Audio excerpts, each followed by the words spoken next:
오늘 함께한 예배 함께한 우리 성도분들 평상시보다 더 주님의 이름으로 축복하고 환영합니다. 담임 목사님이 안 계실수록 여러분들이 더 예배에 참석해 주셔야 돼요. 제가 이런 얘기 안 하려고 저 뒤에서 다짐하고 올라왔거든요. 그래 뻔한 얘기를 뭐 할까? 그런데 또 올라와 보니까 여러분들이 예뻐 보여서, 여러분들이 듬직해 보여서 이런 말씀합니다. 안 오신 분들이 들어야 되는데 오신 분들은 다 잘하시니까 그래도 이렇게 오셔서 감사하고,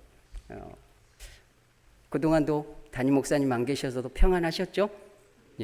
큰 무리 없이 또 금요일까지, 물론 담임 목사님이 계셔도 큰 무리가 없었으면 합니다.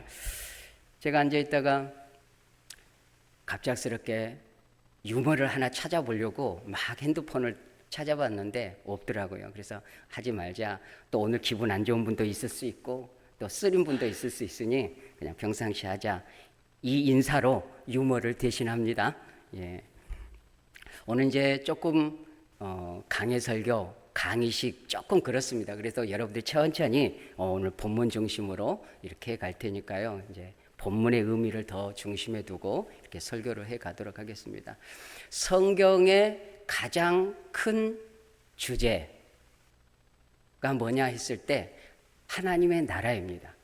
창세기로부터 요한계시록까지 여러 신앙적 주제들이 있지만 지금까지 현대적 우리 개신교 개혁주의 신학에서 보면 하나님의 나라가 가장 큰 중심입니다. 그 하나님의 나라를 조금 더 들여다보면 예수 그리스도가 중심이 되는 겁니다.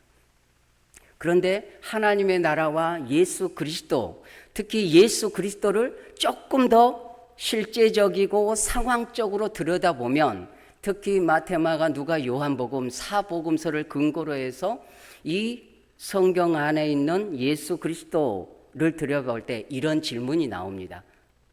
예수 그리스도는 누구신가? 이런 질문을 하고 있는 겁니다. 성경에서 그 질문에 답을 해가고 있고, 예수 그리스도는 누구신가라는 논쟁점으로 예수님의 사역과 계속 이루어져 가는 것이죠. 우리 신앙인들은, 믿는 사람들은 예수 그리스도는 누구신가라고 이렇게 곱게 얘기를 해요. 그런데 우리가 성경을 읽을 때 우리의 시각과 관점에선, 우리의 믿음으로만 보면 조금 현실감이 떨어질 수가 있어요.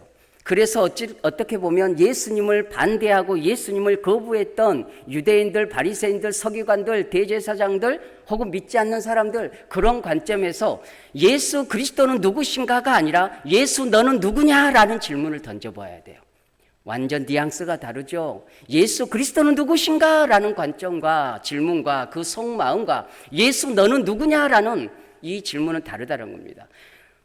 이 사복음서 속에서 특히 유대인들과 이 논쟁점에서, 이 관점에서, 유대인의 관점에서 예수님을 바라볼 때 예수님의 마음과 심정을 이해할 수가 있는 거예요.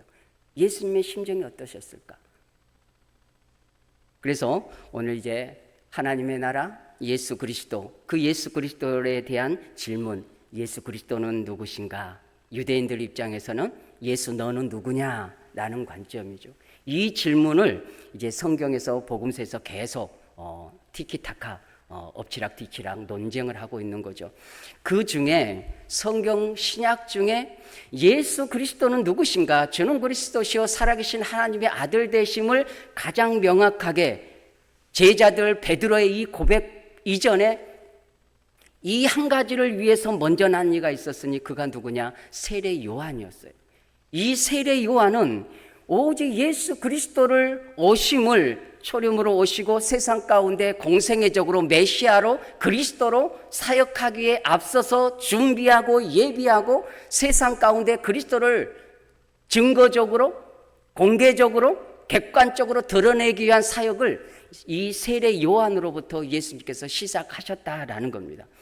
그래서 이 세례 요한만큼 예수님이 어떠한 분이신가를 명확하게 기록되어지고 고백되어지고 세상에 말한 이가 없다는 거죠. 예수님의 사역을 하시기 이전부터 이 세례 요한은 그걸 알고 또 고백하고 예수님의 길을 준비해 갔다. 그래서 이 세례 요한을 어떠한 관점에서 예수 그리스도를 나타내고 그의 사역의 삶의 중심에 있었는가? 제가 청년 때 이 성경을 읽어보는데 참 그래요. 예수님을 믿고 성령이 오시면 달게 느껴지는 거죠. 예배 가고 싶고 성경 읽고 싶고 그때가 그리워요. 어쩌면 여러분도 그러지 않습니까? 한참 배고플 때 맛있게 먹었던 그 밥상이 더 좋은 것 같아요. 세월이 흐르니까 이래저래 치이고 지치는 거죠. 아무튼 그렇습니다. 이 청년 때 이 성경을 읽을 때 여러 인물들이 보통은 아브라함을 따르고 싶다, 다윗을 따르고 싶다, 뭐 그런 인물들이 있죠. 그런데 저는 이 세례 요한을 성경에서 읽을 때 정말 감동이 컸었어요. 그의 인생이 너무 짧고 굵지만 오직 예수 그리스도를 빛으로 등대로 삼고 그분 한 분을 위해서 짧게 삶을 살다가 참 안타까운 것은 하나님이 하시는 일이고 역사 속에 맡겨진 일인데 세례 요한은 옥에 갇힌 이후에 목이 잘려서 소반, 쟁반에 당겨져서 헤로당에 바쳐져요. 그 부인과 그 딸에게 너무 아프게 가슴 아프게 삶을 마무리해요.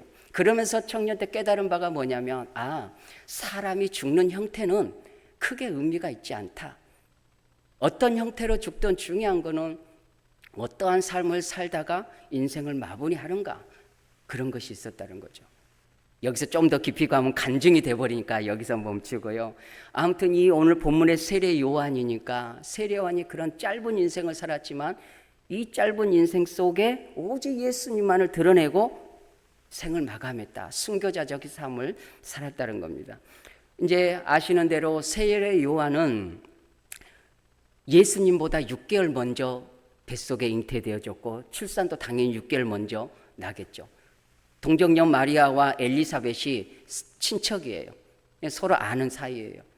그래서 이 엘리사벳이 세례 요한을 잉태하고 이렇게 이 뱃속에 가지고 있을 때에 동정녀 마리아가 가브리엘 천사가 나타나서 예수님에 대한 예언을 했을 때 이 동정녀 마리아가 이제 마리아라고 하면 동정녀 마리아라고 이해하십시오. 이 동정녀 마리아라는 의미가 너무 크기 때문에 뺄 수가 없기 때문에 붙이겠습니다. 오해가 있으면 안 되니까. 동정녀 마리아가 이 엘리벳을 맞았을 때 이 뱃속에 그러니까 엘리벳의 태중에 있던 이 세례 요한이 기쁨으로 뛰놀았어요. 태중에 있을 때부터 예수 그리스도를 이제 갓 6개월 동생 이제 수정되어서 시작된 시점 그것을 이 세례 요한은 느끼고 기뻐하고 태중에서 뛰놀았다라고 이 어머니가 엘리벳이 헷갈리네요. 엘리벳이 이렇게 고백한 거를 성경을 찾지 않지만 이렇게 기록된 걸 봅니다. 엘리사벳이죠. 자꾸 얘기하다 보니까 헷갈립니다. 그러니까 이 세례 요한과 예수님의 관계는 뗄래야 뗄 수가 없는 거예요. 이 세례 요한이 살고 있는 짤막한 시간. 그러니까 세례 요한은 한 30살쯤 마지막 순교의 잔을 마시고 생을 마감한 나이입니다. 30살 얼마나 젊습니까? 제가 한때 저는 그런 거 기억해 보여요. 27살 되면 다 큰 줄 알았어요. 40살 되면 다 큰 줄 알았어요. 50 되면 다 큰 줄 알았어요. 아직도 안 크더라고요. 한 70년, 80년 사셔보면 다 큰 것 같으신가요, 혹시? 어떠세요? 예. 30살 너무 청년이에요. 애기잖아요. 안타깝잖아요. 그 삶의 시간으로 보면. 그렇게 세례 요한이 생을 했답니다. 자, 이렇게 세례 요한과 예수님과의 관계성을 좀 이해해 보면서 이제 본문을 간단하게 또 읽어가면서 찾아보겠습니다. 그러니까 말씀의 핵심은 세례 요한이 예수 그리스도를 온전히 어떻게 나타냈는가, 자기 삶을 불태워서 오직 하나 예수 그리스도만을 나타내고 증거하고 짧게 생을 마감한 하나님께 영광을 돌리는 그러한 삶을 살았는데 그 부분을 오늘 본문과 그 외 마태복음과 조금 찾아가면서 소수 찾아가면서 해보겠습니다. 오늘 본문 이제 요한복음 1장 19절에서 이렇게 말씀하고 있죠. 유대인들이 예루살렘에서 제사장들과 레위인들을 요한에게 보내요. 내가 누구냐 물을 때, 이 유대인들라고 했을 때 여기에 유대인들이란 사내들인 공회원, 모든 당시 유대교 종교적 지도자들이 포함되어 있다고 생각하시면 돼요. 그러니까 여기 유대인들은 종교 지도자들이, 특히 사내들인 공회원들이 대리인으로 누군가를 보낸 거죠. 그리고 이 세례 요한에게 묻는 거죠. 내가 누구냐? 이 질문에서도 겹쳐요. 예수님에 대해서도 내가 누구냐라는 질문을 했던 이 바리새인들이 예수님이 지금은 이 시점에서는 메시아로서의 공생애를 시작하시기 전이에요. 그런데 세례 요한의 사역을 보니까 회개하라 천국이 가까웠다 외치고 세례를 베푸고 하는 일이 이상하다, 남다르지 않다, 민중들이 동요하고 있다, 유대교를 따르는 사람들이 이제 저 세례 요한에게 집중하고 있다, 저거 경계해야 된다. 혹 구약에서 예언했던 그 메시아가 저 사람인가? 진심으로 환영하고 반겨서 이 세례 요한에게 보내서 내가 누구냐라는 질문을 한 게 아니라 의심의 눈초리로, 경계의 눈초리로, 그런 반감적 마음으로 이 세례 요한에게 묻는 거예요. 네가 누구냐? 그 말 속에는 이제 답이 되어지는데 20절에 보니까 나는 그리스도가 아니라, 세례 요한이 답은 그러해요. 너 누구니? 했더니 세례 요한 답이 나 그리스도 아니야. 이건 뭐냐면 그 시대의 유대인들 사회 속에서는 무엇을 고대했느냐? 예수 그리스도 오실 초림하실 메시아를 기다렸다는 거예요. 자기들을 구원할 메시아, 로마로부터 해방시킬 왕권을 쥐고 오는 메시아를 고대했다는 거예요. 그러니까 모두 다 이 마음이 있었다는 거예요. 나라를 빼앗겼을 때 민족의 해방을 모든 민족이 꿈꿨던 것처럼 유대인들은 그런 마음으로 메시아를 기다렸다는 것이죠. 그래서 이 세례 요한도 그것을 알고 있었기 때문에 나는 너희들이 질문하는 그 메시아 그리스도가 아니다 라고 얘기한 겁니다. 그런데 21절에 보니까 또 묻되 그러면 누구냐? 내가 엘리야냐? 이르되 나는 아니라. 또 묻되 내가 그 선지자냐? 대답하되 아니라. 계속 누군가에 대해서 묻는 거죠. 이게 다 성경에서 기록되어진 애언적인 말씀을 근거로 묻는 거죠. 내가 메시아도 아니면 엘리야도 아니면 그 누군가의 선지자냐? 모두 다 아니다. 그럴 때 이 세례 요한이 22절에 또 말하되 누구냐? 우리를 보낸 이들에게 대답하게 하라.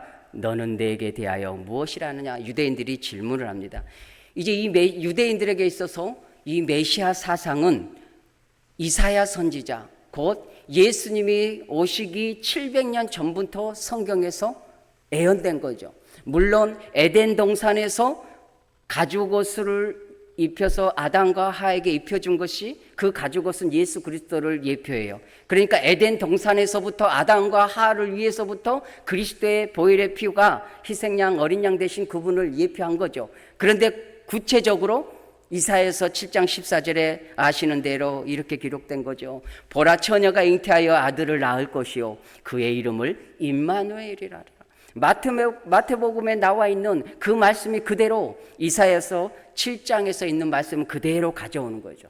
예수 그리스도가 임마누엘 되심을 이사야서를 통해서 기록되어졌다. 이것이 유대인들이 가지고 있었던 고대했던 메시아에 대한 사상, 고대함이었다. 그런데 세례 요한이 세례를 베푸고 회개하라는 메시지를 전했을 때 당신이 네가 그 메시아냐라고 했을 때 세례 요한은 내가 아니다. 그러면 이제 세례 요한이 나는 그리스도가 아니다라고 했을 때 이제 세례 요한에게 남겨진 숙제가, 사명이 남은 거죠. 제가 서론에 말씀드린 것이 뭐예요? 세례 요한의 삶의 핵심이 오직 예수 그리스도만을 나타내는 그러한 삶의 목적과 사명이 있었기 때문에 이제 세례 요한은 예수 그리스도를 어떻게 나타내는가, 이것을 이제 말씀에서 따라가 보겠습니다. 요한복음 1장 6절에 보면 제가 읽어드릴게요. 세례 요한에 대해서 이렇게 기록하고 있어요. 하나님께로부터 보내심을 받은 사람이 있으니, 그러니까 세례 요한을 어떻게 수식하냐면 세례 요한은 하나님께서 먼저 보냄 받은 사람이다, 이렇게 해석할 수가 있는 거죠. 하나님께로부터 보내심을 받은 사람이 있으니 그의 이름은 요한이라. 여기서 이 요한은 세례 요한을 얘기하는 거죠. 그러니까 하나님께서 예수님이 공생애를 시작하기에 앞서서 먼저 세례 요한을 통해서 메시아를 드러내게끔 하나님이 먼저 보내신 요한이다. 보낸 요한이다라는 거죠. 그래서 이 빛에 대하여 말씀을 좀 더 읽어보면 7절에 그가 증언하러 왔으니 곧 빛에 대하여 증언하고 모든 사람이 자기로 말미암아 믿게 하려 함이라. 그는 이 빛이 아니요 이 빛에 대하여 증언하러 온 자다. 이 빛은 예수 그리스도 메시아라는 거죠. 그래서 이 메시아를 드러내기 위해서, 예수 그리스도를 드러내기 위해서 먼저 앞서서 하나님께서 세례 요한을 앞서 보내셨다라고 명확하게, 그만큼 이 세례 요한의 사역이, 사명이 중요했다라는 것을 말씀하고 있는 거예요. 요한복음 1장 앞부분에서 이렇게 기록한 것은 그만큼 세례 요한의 사역이 짧았지만 중요한 핵심적인 사역이었다라고 이렇게 볼 수가 있는 거죠. 이제 세례 요한은 이제 말라기에서도 세례 요한의 증거에 대해서도 있는데 이건 좀 넘어가겠고요. 이 선지자가 올 것이다, 엘리야로서 올 것이다, 그리고 그가 내 앞에서 길을 준비할 것이다, 이런 말씀이 좀 그렇게 예언되어져 있습니다. 예수님께서 이 유대인들이 했던 이 질문을 예수님도 하셔요. 유대인들이 세례 요한에게 뭐라 했죠? 너는 누구냐라고 했을 때 이 질문은 예수님이 제자들에게 한 질문과 같아요. 마음의 상태는 달라요. 그 질문의 의도와 마음의 상태는 밭은 다른데 그 질문의 내용은 같아요. 너는 누구냐? 너희들은 나를 누구라 하느냐라는 거죠.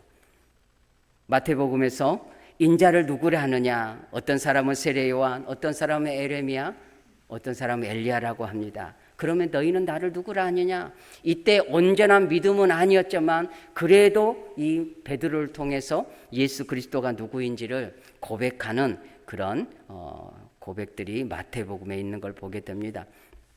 그럼 다음 주제로 어떠한 증거를 가지고 세례 요한은 예수 그리스도, 우리는 다 알고 있지만 당시 나사렛에서 30년 동안 자라난 이 예수, 나사렛의 청년, 이 청년이 어떻게 하나님의 아들이고 하나님의 사역을 감당하는 메시아로서 그리스도인지를 이 세례 요한은 어떻게 알았을까?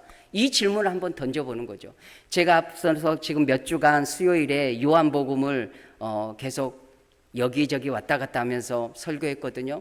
거기서 가장 큰 논쟁이 앞에서 뭐였어요? 유대인들이 예수님을 하나님의 아들로 메시아로 인정하지 못하고 오히려 신성모독죄로 죽이려 했다는 거죠. 물론 결국은 골고다 언덕에 십자가에 박혀 죽으시지만, 신성모독죄로 죽으시지만 그 길을 가는 내내 이 유대인들에 의해서 그 질문과 핍박을 받는 거죠. 모든 유대인들이 예수 그리스도가 누군지를 몰랐고 오히려 신성모독죄로 모독하고 손가락질을 했을 그때 이 세례 요한만큼은 예수 그리스도가 누구신지를 분명하게 나타내고 증거했다. 그 이유, 그 증거가 무엇이었을까? 이걸 이제 오늘 본문에서 좀 살펴보겠습니다.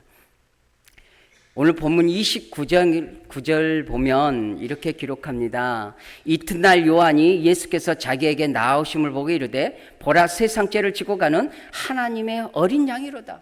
예수님이 세례 요한에게 올 때에 세례 요한이 예수님을 딱 보면서 알았다는 거예요. 저분이 당신들이 기다리는, 유대인들이 기다리는, 제자 당신들이 기다리는 그 메시아, 하나님이 보내시는 구원자 메시아다. 보라, 세상 죄를 지고 가는 하나님의 어린 양이라고 분명히 눈으로 보고 증거했다라는 이 사실이에요.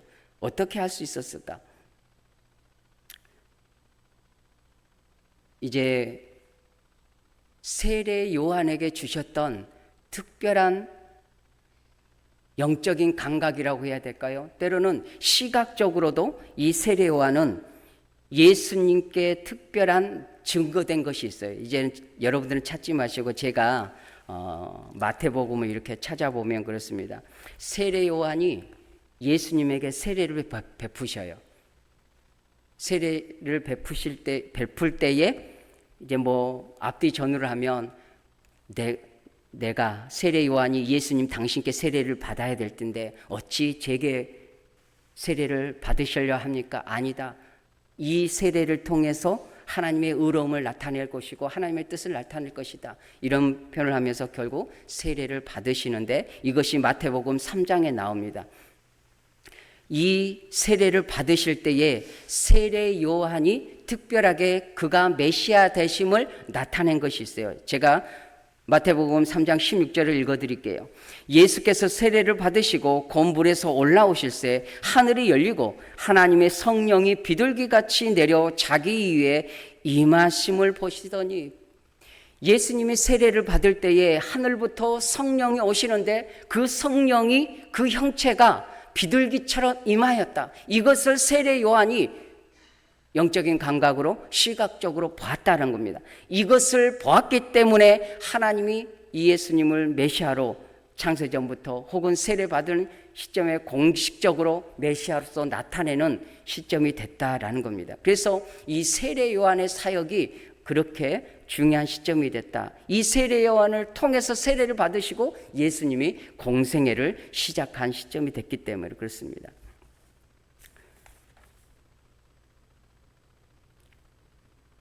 구약에는 세례가 없으셔요. 자, 조금 힘드시지만 자, 좀 보십시오. 구약에는 세례를 없어요.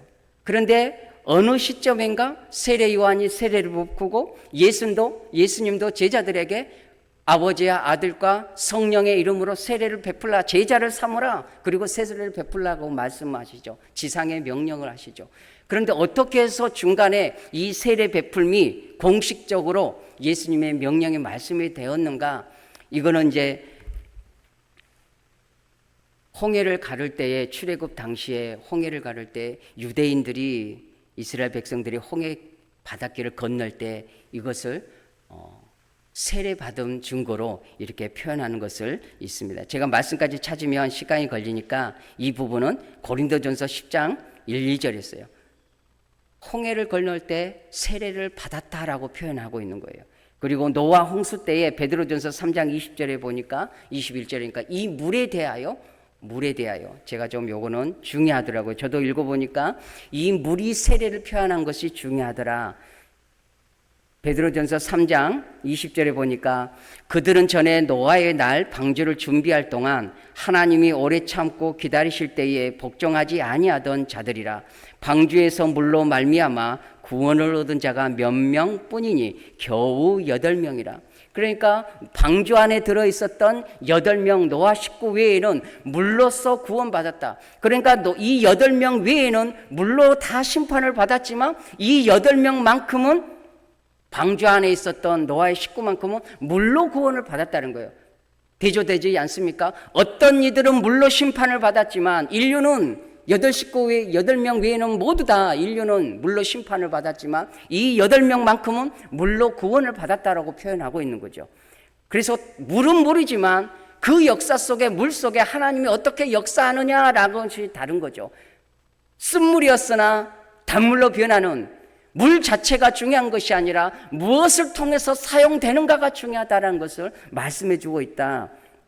21절에서 물은 예수 그리스도께서 부활하심으로 말미암아 이제 너희를 구원하는 편이 곧 세례라. 이는 육체의 더러운 것을 제하여 버림이 아니요 하나님을 향한 선한 양심의 강군이라. 그러니까 이 물을 통해서 받는 것이, 구원 얻는 것이 세례다.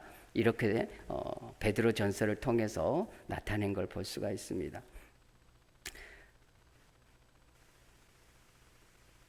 우리가 이제 세례를 받는데 세례 요한이 표현할 때에 나는 물로 세례를 베풀지만 내 뒤에 오시는 그분은 성령으로 세례를 베풀겠다. 그런데 그분은 내가 감당할 수 없는 그분이다 이렇게 표현해요. 얼마만큼 세례 요한이 자신을 낮추고 겸손한 표현으로 했는지 이제 요한복음 1장 27절에 이렇게 기록해요.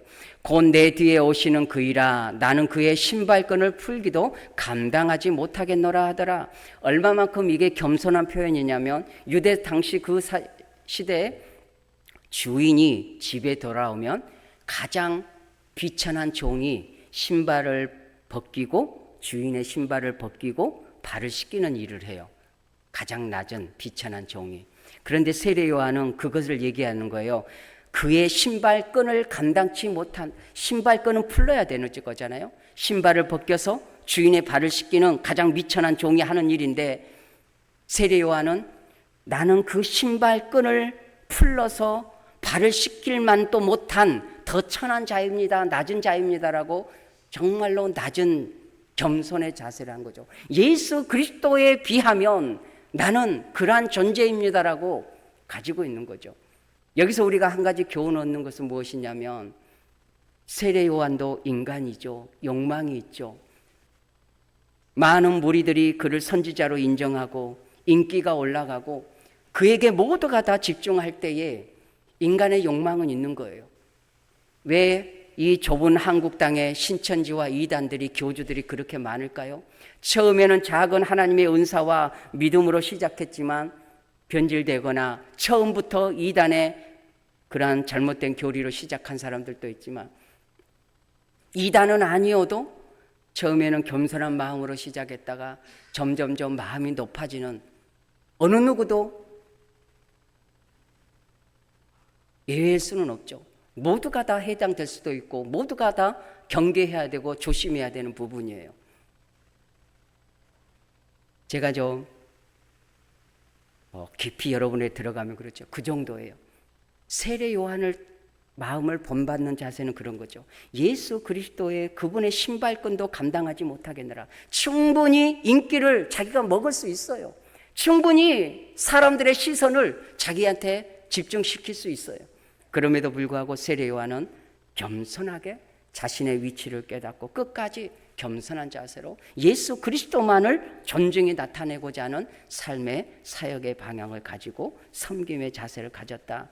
얼마나 겸손의 표현인가. 이제 이 세례를 통해서 예수 그리스도를 나타내고 증거 나타낸다.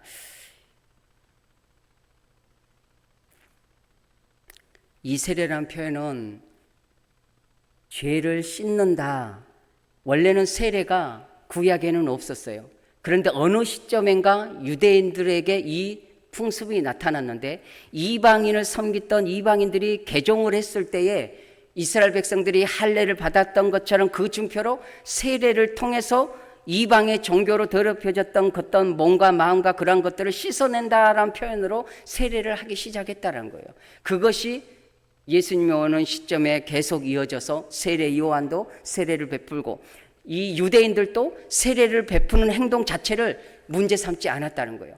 그래서 예수님도 세례를 받으시고 많은 유대인들이 세례를 받고 그랬다는 거죠. 그러니까 이 세례가 세례 요한은 물로 씻는 세례였지만 예수님은 물뿐만 아니라 성령으로 씻는 그러한 성령 세례를 겸하여 봐야 된다. 우리가 교회에서 성부와 성자 성령 이름으로 세례를 받잖아요. 이거는 공개적 공포예요. 나는 예수 그리스도를 주로 고백합니다. 주님은 나의 주님이십니다 라는 것을 고백하는 거죠. 많은 무리 앞에서 교회 안에서 공포하는 것이죠. 그런데 이건 너무 중요합니다. 그럼에도 불구하고 우리 안에 한 가지 예수 그리스도를 통해서 성령의 내주하심이 필연적으로 필요하다는 겁니다. 이 부분에 대해서는 요 정도 우리 모두가 다 그리스도를 주로 고백하였기 때문에 성령의 내주하심과 그 내주하심 속에 세례를 받았다라는 그러한 증거가 있는 것이죠. 오늘 이제 이 세례 요한을 통해서 예수 그리스도가 메시아됨을 나타낸 것을 세례를 통해서 나타낸 것을 보고 이제 정리를 해보겠습니다. 오늘 조금 단순하지만 좀 이렇게 세례에 대한 부분만 이렇게 나타낸 겁니다. 그리고 세례 요한이 세례를 베풀 때 예수님이 올라오실 때 하나님의 음성이 들린 거죠. 이는 내 사랑하는 아들이요 내 기뻐하는 자라. 세상 가운데 메시아로 이제 공생애를 세상 가운데 메시아로 일하시는 그 시점을 세례 요한으로부터 시작하게 되어졌다라는 거죠. 이제 정리를 해봅니다. 세례 요한은 오시는 메시아를 예비했고 예수님의 사역을 준비했던 자였다는 겁니다. 그러면 우리의 입장에서 보면 예수님은 이미 오셨고 다시 가셨잖아요. 그러면 다시 오실 예수 그리스도를 통해서 우리가 그 예수 그리스도를 위하여서 세례 요한처럼 겸손하게 오직 예수 그리스도만을 나타내고자 하는 삶의 자세와 삶의 목적과 사역의 목적을 가지고 섬겨야 한다. 그 방향으로 지혜로운 다섯 처녀의 신부처럼 그렇게 우리가 다시 오실 예수 그리스도를 고대함으로 우리 삶의 사역을 아름답게 세워가는, 그리고 예수 그리스도만을 나타내는 세례 요한처럼 나타내는 우리가 되어지기를 주님의 이름으로 축원합니다. 한번 따라해 보십니다. 보라, 예수 그리스도다.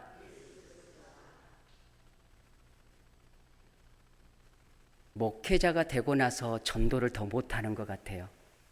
교회 안에만 있거나 교회 사역에 매여 있다 보니까 교회 안에서는 설교를 하고 교회 안에서는 예수 그리스도, 예수 그리스도, 예수 그리스도를 얘기하는데 세상과 나가서는